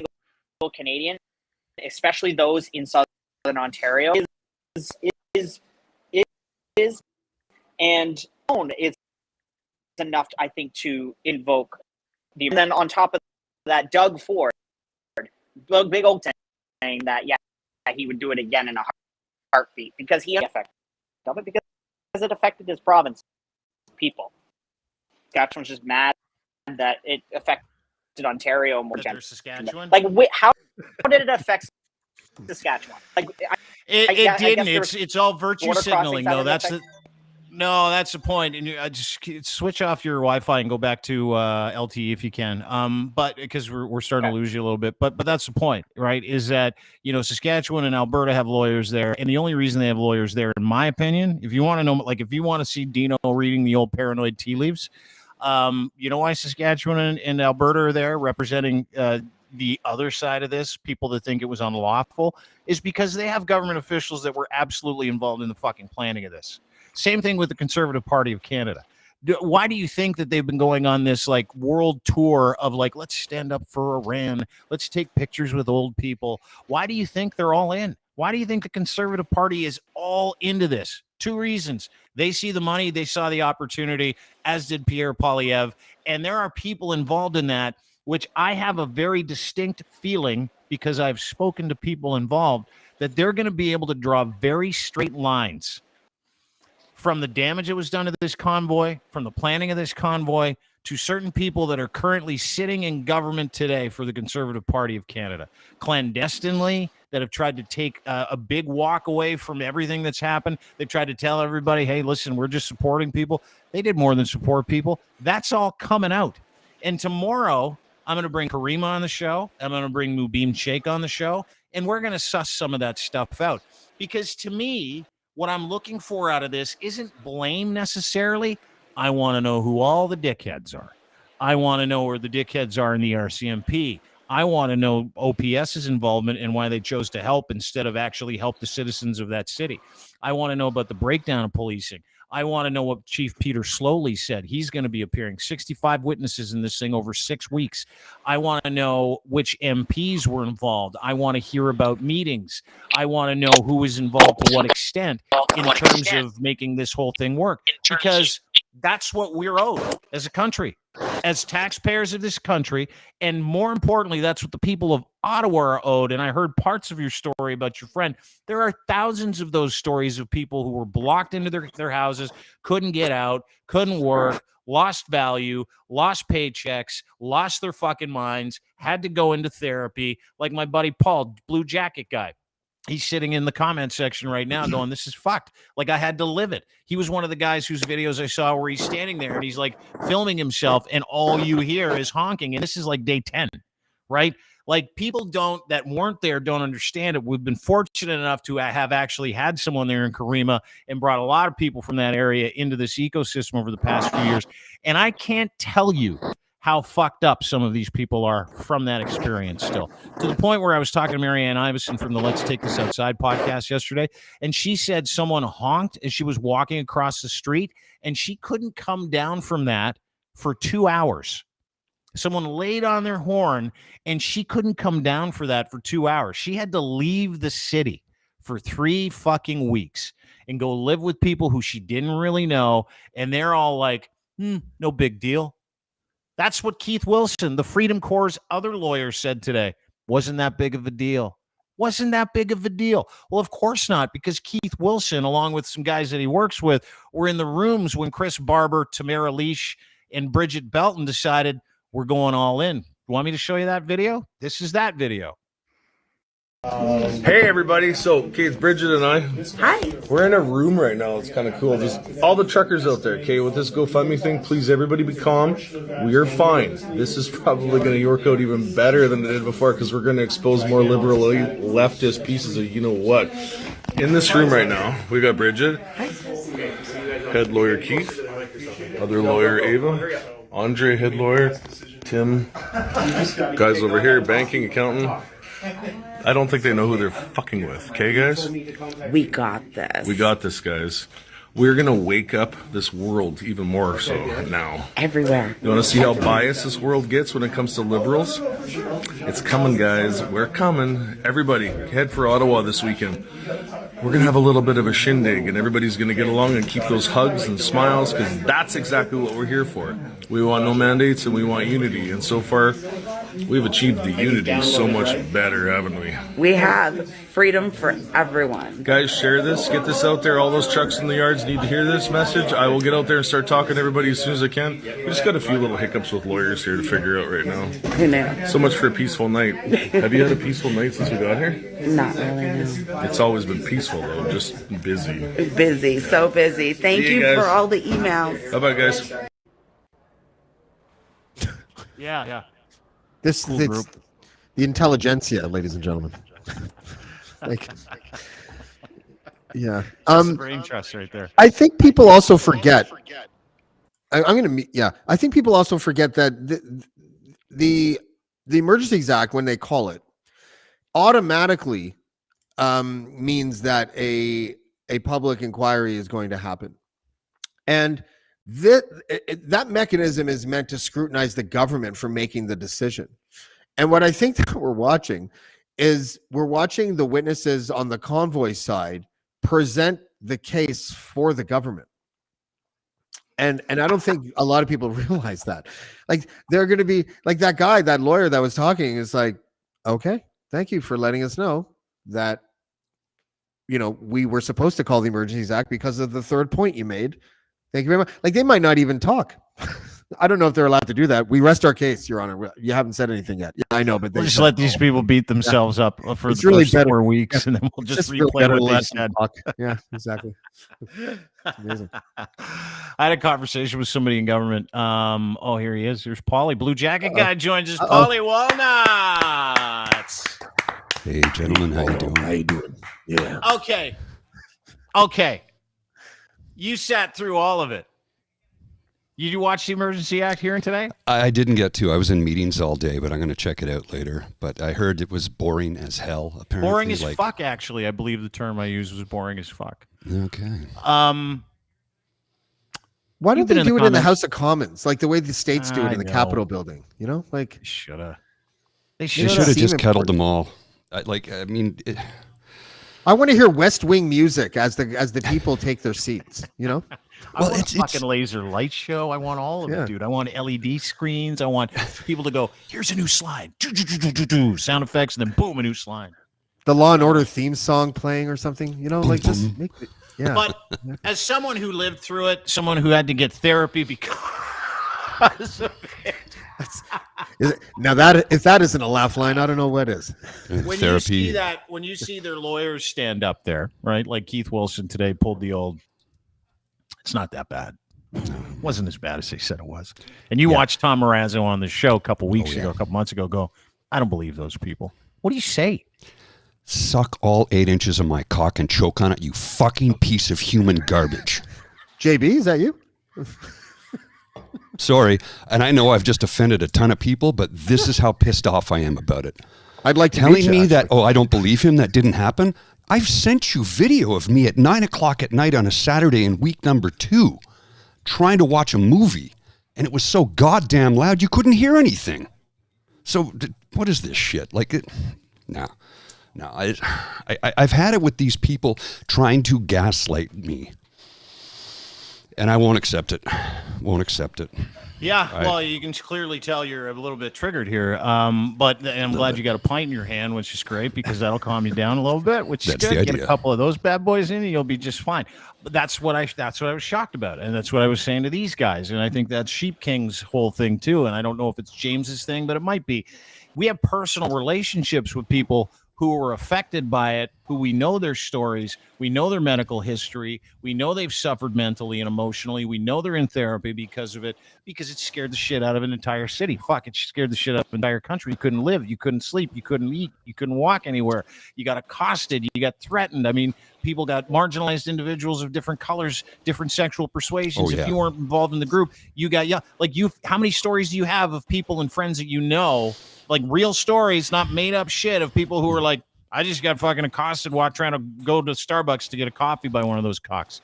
A ton of stories like that. One of my buddies got accosted on the first day, the Friday they showed up. He was in a drugstore around the corner from here over on Bank Street, and some woman just said, "You don't need that," and went to pull his mask off his face. And he jumped back. He's like, "What the fuck is your problem, lady? Don't touch me." He goes, "I will hit you if I have to. You just come at me. You want to rip the mask off my face? That's an attempt at assault, and I will defend myself, and I have the legal right to do it." And then it just escalated from there. It got worse and worse and worse each and every day. Friends would be walking down the street and they'd get yelled at because they weren't cheering for the people who were honking their horns and waving flags, telling everybody how much they want to have sex with the prime minister. So to say that didn't happen is the biggest line of bullshit I've ever heard in my life. Yeah, I mean, it just go ahead, JB. Sorry. I'm not sure if you blood red mad because he's stupid. Our people are not stupid. Matter, what your political idea, doesn't matter where you align on the aisle, that you can't be. It doesn't take it costing people for not believing them is the wrong approach. And I hope next 6 weeks paint the picture to the Canadian. Hey, this was kind of a shitty thing that today with them starting to paint the picture of all the protests that happens, right? This is not some little something planned, and this was something meticulous. The point there about getting I heard countless stories of that. So lived in Ottawa, and not just in Ottawa, I live in Toronto, and I was downtown Toronto that one day, and I was harassed because I was wearing my mask. Because it was bad. It's I've not only experienced it, so have witnessed it because I covered and like I said, rebels, right? And now they're saying like, oh, that Facebook Live you did when you were doing it. So yeah. anyways. Yeah, no, it's hard. I mean, it's hard to watch. It's hard to listen to it. It's hard to watch people that have that inability to be able to kind of understand or see the forest through the trees here. But what's amazing to me is watching some of those lawyers today that were operating on behalf of the Saskatchewan government, and I said this earlier, in the Alberta government, and then of course Freedom Corps, all seem to have the same opinion that it wasn't that big of a deal. Paul didn't suffer. Nobody else suffered. Noah's in therapy. Not a big deal. It was just a protest. And it doesn't matter who you talk to. There are limitations on all these things that they don't seem to understand, James. Like, I don't understand. And listen, I fucking hate all protests. If you want to know the truth, you want to call me a racist, you want to call me someone who doesn't like marginalized people, go ahead. Don't care. Every single protest that happens, I shake my head at, because of one reason and one reason only. To get friends and influence people onto your side, you don't hurt an entire group of people by blocking a fucking intersection, taking away the freedom people have to go to work or go to school or go to church or whatever the situation is, or go to a fucking park. Same thing with the Occupy demonstration that happened about a decade ago, if you remember that. It's really fucking wild, because I have all kinds of disdain for this whole process. Doesn't matter what it is. I can't stand protests, especially when the express purpose is to hurt a group of people to prove a point. That's all this was. And it lasted for 3 fucking weeks. Yeah. Yeah. I don't like protests either. And I think one of the things that bothers me more than anything is and we talked about this with Cheri a little bit, is the tactics that protesters have been using for years, that whole thing about blocking traffic and standing on bridges or standing on railways. First of all, the only group I think that has the right to protest like that are Indigenous groups, because I think that they have a better point than most of us have. But when I saw certain protests in Toronto when I still lived there, and they would block. Okay, perfect example, the cab protest. Okay, no one really likes taxi cabs. I guess they're really expensive, and sometimes 15 years ago, all the way up University Avenue. You remember that? Yeah. I hit 2 cabs. Like it was when Uber came out on purpose. Yeah. When Uber came out, and the taxi cabs were protesting, and all the Toronto Star would talk about was that they were blocking traffic, and then they would surmise that they were blocking ambulances, and I'd be like, yeah, but where the fuck were you guys when the protesters that you liked were doing the exact same thing? Mm-hmm. And I think that we need to get out of this whole idea. Again, the most effective protest I ever saw was like 20 years ago. It was at Nathan Phillips Square. It was that religious group that's from Tibet. I forget what they're called, but the Chinese government has severely oppressed them. They're they're omnipresent on Spadina and everything. They protested by sitting in formation, like 300 of them or something, with X's over their mouths, and they just sat in like a perfect symmetrical way, but in Nathan Phillips Square. It was so effective. Like, I'm getting goosebumps now just thinking about it, because it was like, oh, we totally understand what they want. We totally understand what they're doing. We think they're doing it in the right way.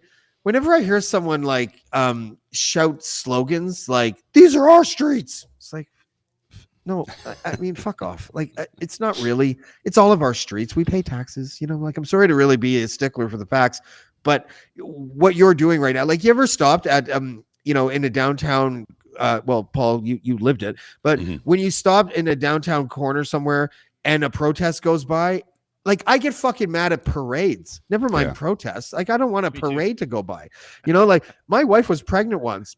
When we were about to have our first, and I was living in the beaches, and I had to get from north of Queen to south of Queen, and the Scotiabank Marathon was happening. And I'm pulling inside, and I look at the cop that's standing there. I'm like, what am I supposed to do? And he's just like, wait. And I'm like, my wife is pregnant. And he's just like, I don't know. So I just did it. I just drove, and he just went like this. And then he hates parades too, I think, because he was just like, fuck it. Like, no one likes to have their life disrupted for an issue that is not near and dear to your heart, but let's just reinvent protests. let's do it in a way where people understand that you don't have to put a glitch into everyone's day in order to get, like, it's the cheapest way to get press, really. Yeah. To block a bridge, Yeah. you know, Oh, yeah. and shit like that. Like, just stop it already. These So are like I got a ancient question for protests. you, Rob. Rob, Paulie, what do you want out of this? You're a Blue Jacket guy. You extremely affected. This thing starts today. What do you hope comes out of this? What are you looking for personally? And when you talk to your friends in Ottawa that were affected, what are they looking for out of this?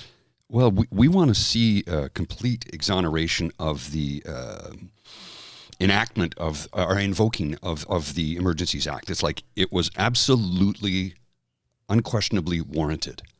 No ifs, ands, or buts about it. The province had failed us. The city had failed us. The police had failed us. The EA was the only thing left.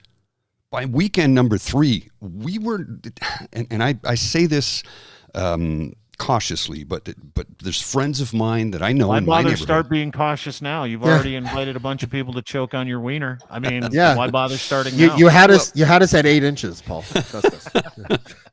Well, we got to the point where we're like, this shit's about to go violent.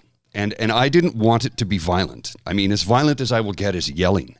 I didn't want to see innocent people get hurt. And I'm not talking about the people who occupied the streets and shit in our neighborhoods and threw feces at people's houses and smashed windows because they had a pride flag in it. I'm not talking about those people. If they got hurt, that was their own doing because they occupied the city for 3+ weeks. And made our lives a living hell. I mean, let's take, for example, the horns. They were up to 130, 140 dB. 115 is the pain threshold. The average rock concert is about 105 to max 110, because over that, it becomes painful. I was walking by, so if we go past the National Arts Centre right towards the Chateau Laurier, right next to that is 700 Sussex. Some of the most expensive real estate in the city. Giant condo right next to the most elitist hotel in Canada at one point in time. They had a DJ and a stage set up and partied and ran fireworks off till 3 and 4 in the morning, 5 nights a week. And you're trying to tell me that didn't happen? That people's lives weren't affected by that? Fuck you. Fuck the horse you rode in on. And I want every single one of you to get charged. And I'd love to see people do time, or at least get fined to the point where they go bankrupt because they destroyed lives in this city. And millions upon millions of dollars was lost as a result. So it's like, fuck them. I have no sympathy for them. I have no empathy for them. And most of my compassion is pretty much gone out the window when they start saying what happened didn't happen. I feel that way about fireworks. Yeah, especially on the Monday after the long weekend, you're like, dude, enough of the fireworks. You've been doing it for like 4 days. You can take a break on Monday and Tuesday. Dog is shaking Friday, in the Saturday, corner. Sunday. Yeah. You know, my daughter's wondering what the You're fuck is scaring going the on. shit out of the dog. Yeah. Yeah. Oh, yeah. That was a loud noise that came from my neighbor's backyard because my brother and I used to love the fireworks too. Quit scaring the shit out of the dog. That's what our neighbor used to say all the time. But these are human beings we're talking about. Yes. You know, I found it interesting because Paul Champ today, who's the lawyer for the Citizens of Ottawa class action lawsuit against Freedom Corps, who's just a boss, by the way. He got up there and he's like, yeah, we got the Minerva thing, so we're going to keep the money. We're going to hang out, but I'm going to pretty much lay it all out. And he tweeted yesterday, he's like, wait till you see it. Wait till you see it. And then I had a conversation with someone in the government, and I'm like, what are we going to see? And he said, you're going to be able to draw direct lines to certain people in government, for sure. You're going to be able to draw direct lines to certain people in law enforcement as well. Like there are a bunch of things going on here. When we talk about what we want to see, and it's not like I want to see it, I want to know about the dereliction of duty by OPS. I want to know about the dereliction of duty by Doug Ford. I want to know about the dereliction of duty by conservative politicians who embrace this, tried to help these people, tried to embarrass a country, help divide a country. I want to know about all those things. And I want to know who sent what email. I want to know where the money went. I want to know all that shit. Because unless Justin Trudeau does that, because here's the other side of this, gents. Here's the other side. The Emergency Act, when it got triggered, have to have an inquiry after. Yes. That's what this hearing is, not a trial. It's an inquiry where after the inquiry, much like J6, which is going on right now, I don't know if you guys are watching that. Mhm. That's another whole shit show. They basically outed Trump as a fucking Russian spy. So anyway, but that's what I want to know. I want to know who's connected to who, where, and how, and to what extent. Not just about the politicians, but I want to know about the money guys. I want to know about the dudes in Alberta. I want to know about the churches in Alberta that made this whole thing possible. That's what I want to know. I want to know where all that foreign money came from. I want to see why Justin Trudeau decided to freeze bank accounts. I want to know. And you know what? It's incumbent upon him and this government to show us exactly what they did. Because listen, part of this is, like, you might not agree. I kind of agree at this point, like how my mind changes over time. He belittled a bunch. Justin Trudeau absolutely trolled these people. Oh, I don't argue with with that. an I election. agree. He trolled them by calling them names. He trolled these. So, like, I want to know what his role in this, and I want to hear him talk about it because he's going to take the stand as well. Because listen, this is on the government. This is the government's responsibility. It ain't us. Yeah, dude. No word of a lie. Justin Trudeau is going to be on the same stand as Tamara Leash. Well, that should be cute. It's I'm not looking going to forward be. And to I'm that. so excited to see It's her not going to be. It's deposition not going as to be. well. It's not going to be good for Justin Trudeau. I mean, you know what he's going to do. No. He's going to pause too long.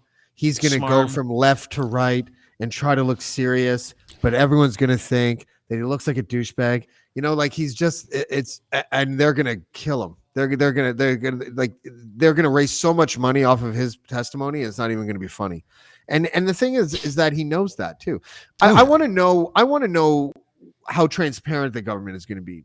Because I remember when we were talking to Mubin Sheikh, which who you're having on tomorrow, Dean, and he was saying, yeah, me too. And he was saying all these things that made sense to me about national security and how he was sort of tempering us a little bit, mostly you, but you know, telling us to just like wait a second, because there might be a lot of national security stuff happening with the freezing of the bank accounts and the freezing of the GoFundMe stuff that we don't know about.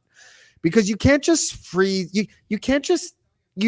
I mean, I know, Paul, I know you hate them and I don't really like them either, but like, I gotta say, you can't just freeze bank accounts because a convoy is raising money. Even if the convoy overstays its welcome and your name is Betty and you send $5 to a GoFundMe account, why are you freezing Betty's bank account?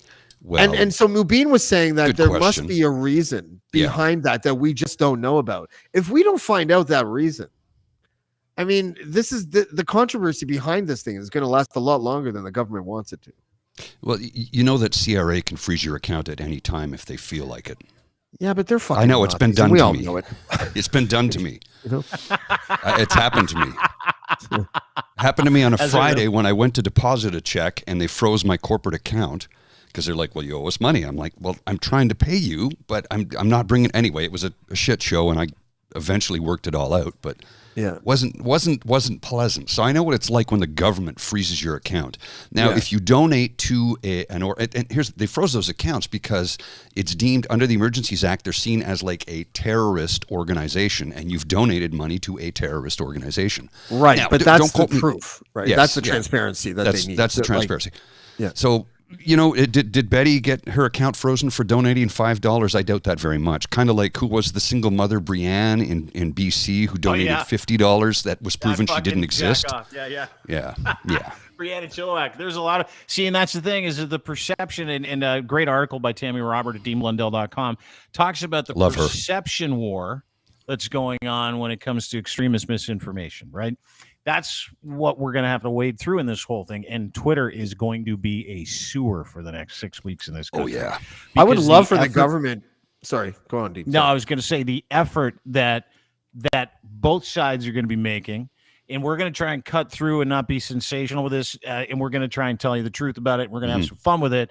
But what we're not going to do is partake in the bullshit stories about Brianne and Chilliwack and entertain any of those.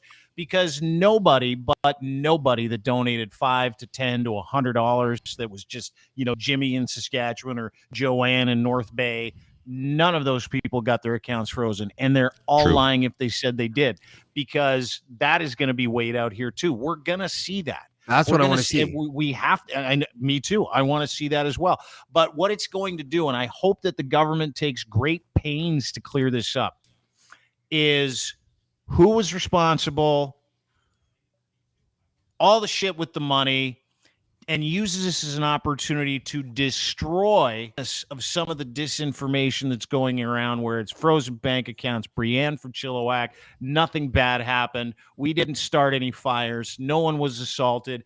All the Ottawa residents who said they were injured is just a bullshit play from the government and their coaching actors. That one I heard today, by the way, on Twitter. They're just coaching Ottawa actors. Like the witnesses, Paul Champ is going to call people involved in the class action lawsuit of the citizens of Ottawa against Freedom Corps. And a lot of people are like, those are going to be paid actors, or it's all going to be bullshit. Like, they're already greasing the wheels on Twitter to make you believe that this isn't reality. Their reality is reality. That's the stuff that you got to be prepared for next. I know what I lived. I know what I saw. I know what I experienced, and I've got videotape. I've got video of it to back it up. Yeah, you got so when they say it didn't happen, I'm going to say, "Here, you're a liar," and here's the proof that it did. Do you have it on VHS? Yeah, it's on VHS. 8 mil. That's a good. That's a convoy joke. What do Trudeau lovers use to watch videos? Beta. Because they're beta males, right? Like that's their jokes.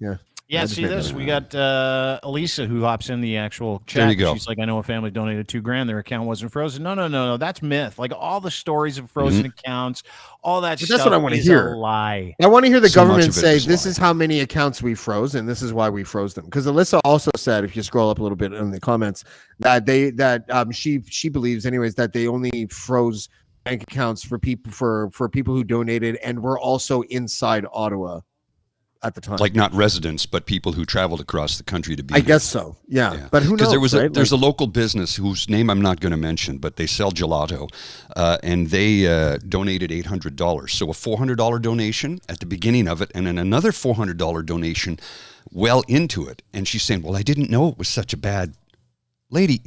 It was going on for 2 weeks when you gave them another $200, another $400. So yeah, our entire downtown core has been shut for 2 weeks at the time, and you decided to ante up another $400. That was she was on Fox News. Yeah, she was on. Of course, she was on Fox News because they play it up. It's all bullshit. Yep. It was funny because after we published the Give Send Go link, the link to the Give Send Go account. Not the name. Text him, Jonathan K. Sorry. Fuck him.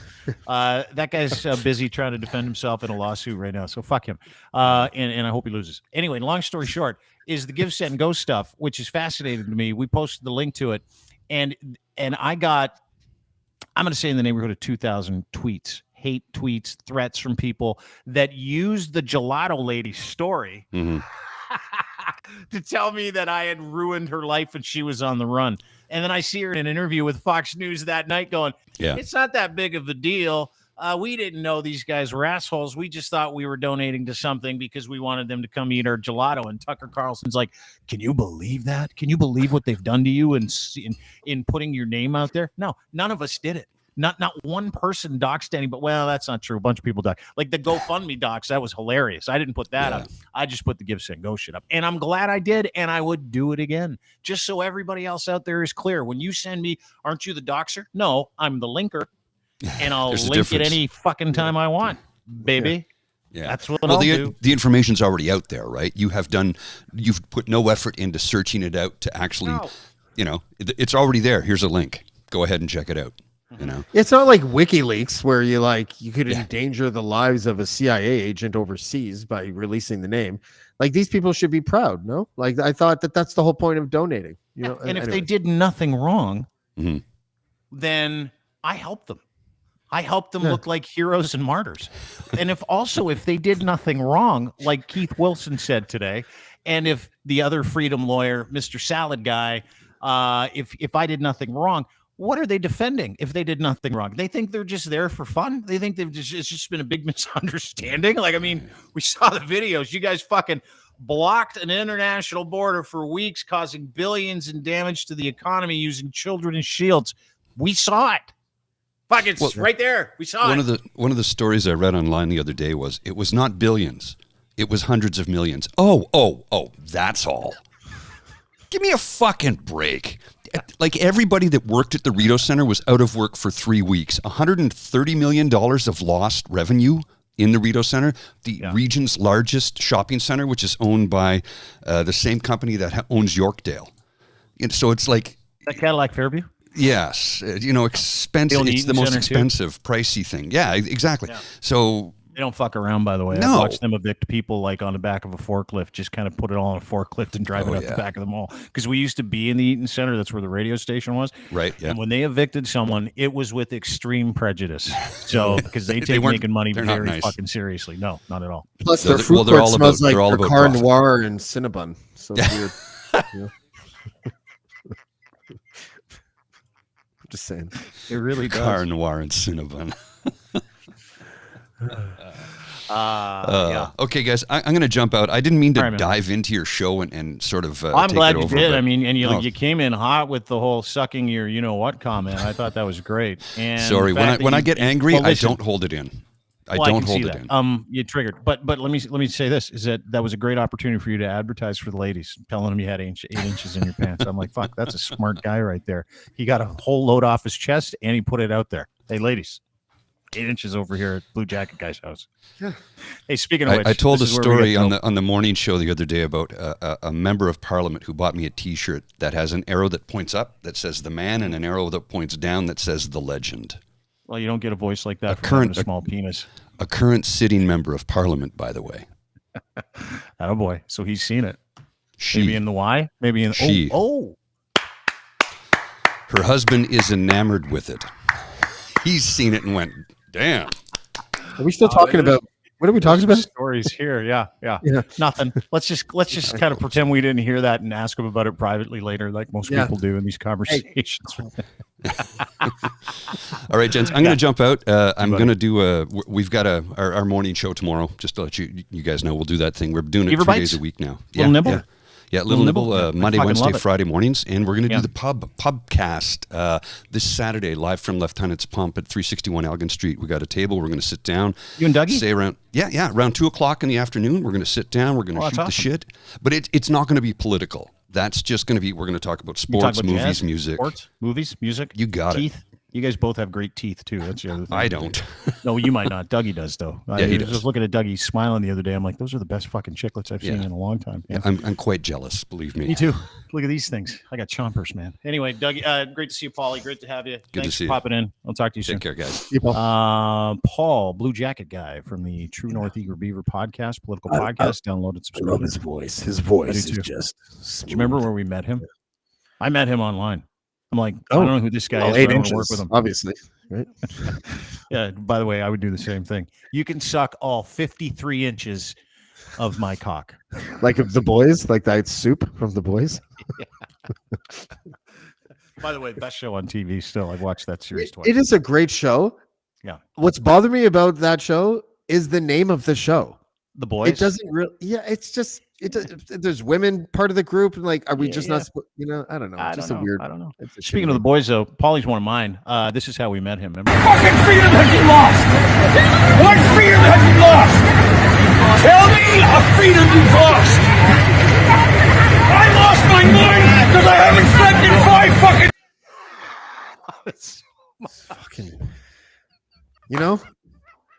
Like that would win in The Voice. You know what I mean? Like he just. They just have to do the hearings. They just got to play this.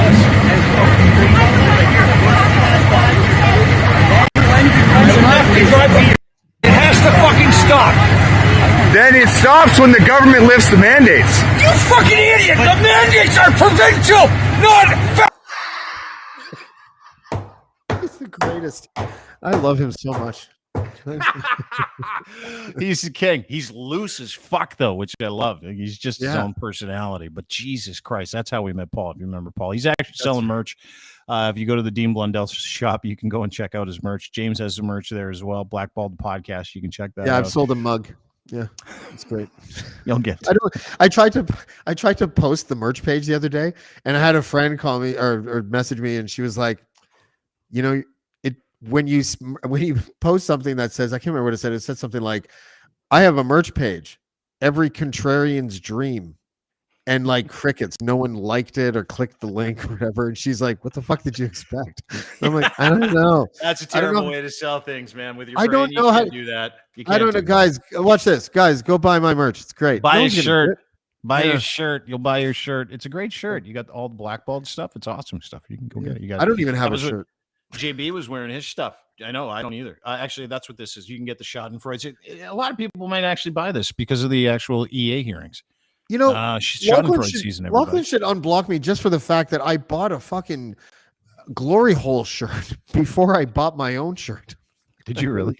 I bought a glory hole shirt and the Sons of Stupidity or whatever that was. Yeah, I bought those two, and because he said something in an email that was like, and just so you guys know, you don't have to just buy your shirt, you can buy others. So I thought everyone was buying each other's shirts, so I didn't buy one of my own. And the mug, by the way, that I sold, I bought it.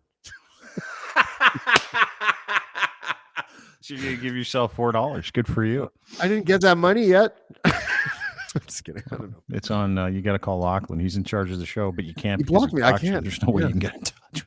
I'm gonna fucking send smoke signals to the guy or some shit. I'll Send him let a him know. stripogram. You know. I asked him if he'd stop blocking you like last week. Well, remember we did it on the show. I'm like, can you unblock Jamesy? Oh, I don't even want him to unblock. And he went like this. He goes,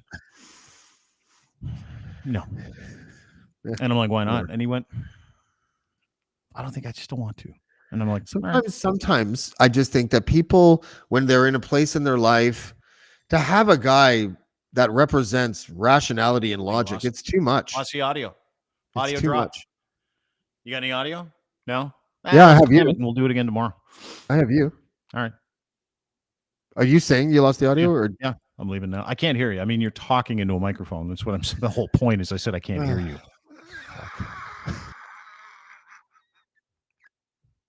That's it. That's it for us. We're done. I'm over it. It's 2 hours, 2 hours and 3 minutes talking about things that matter. Thank you to Cheri Dinovo for coming on. Give her a follow. Reverend Cheri Dinovo, humanitarian, activist, all around badass. Give her a follow on Twitter. Hopefully she comes back again. She said she had a nice time. Thanks to Paulie for coming in. Sorry to JB for having shit connection. Love having JB on. We'll try and work him into the show in the next week or two because we're going to be going through this Emergencies Act for a long time. Here's the thing. Depending on what side you are on, you're going to want a derivative out of this. You're going to want some kind of narrative to be proven right. Just sit back and enjoy the show. You have the worst people in the country presenting a super fucking boring hearing for the next month and a half. Wait for the nuggets and then beat the shit out of each other with them. I don't care. But I can tell you this. I happen to know a couple things. Some sitting politicians, some police officers, some insiders, some security professionals, some cyber professionals, some provincial politicians, some clergy, and a few other people are in a lot of trouble. Like, I mean, a world of trouble. Treasonous trouble. And I think in the last 2 weeks of this thing, you're going to see the fur fly. And you better be prepared to challenge your belief system. Someone asked me that today. What if they find Justin Trudeau abused the Emergencies Act? I'm like, well, then I'm going to have to reassess what I think. But that ain't happening. Trust me. It doesn't matter what you think either, because we can't control this outcome. What's going to happen is they're going to hear all this stuff, and then as soon as this is done on the 6th, the justice is going to say, okay, here's what I recommend. Charges against these people, charges against those people. This was right. That was wrong. Do what you will, law enforcement. That's how this whole thing works. This is not a trial. This is an establishment of fact. And over the next 6 weeks, all the people on one side that were yelling at all the people on the other side and vice versa, this is your chance to shut the fuck up and watch. Listen, pay attention, learn. Bolster your argument if you have one. Change your mind if you can.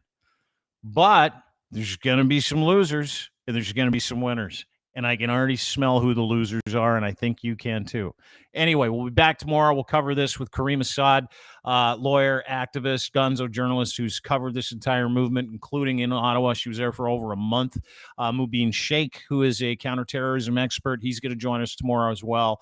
And we'll get started right around 4 o'clock. That'll be tomorrow right here, Friday. Mubin Sheikh, Kareem Assad, Lachlan will be back as well. Want to thank James, want to thank JB, and I also want to thank Cheri Dinovo for coming on today. And thank you very much for listening. We really appreciate it. Thanks so much for watching. Sorry if we had a couple of technical glitches to start the program, but things seem to work out in the end, right? Always does. You never have to get too jacked up. Life has a decision-making process. And I wish I tell this to everybody, whether your YouTube doesn't work or you got to wear a mask and you don't want to, or you don't want to get vaccinated, you get smooth handles and rough handles. Grab the smooth handle. Just deal with life as it comes. Get too jacked up. Never make an emotional decision. That's all we've seen. People make emotional decisions. Learn, listen, talk, as Cheri said. Anyway, have a great day. See you tomorrow, everybody. 4 o'clock, Mubi and Shake, Kareem Assad, Lachlan Cross. Bye.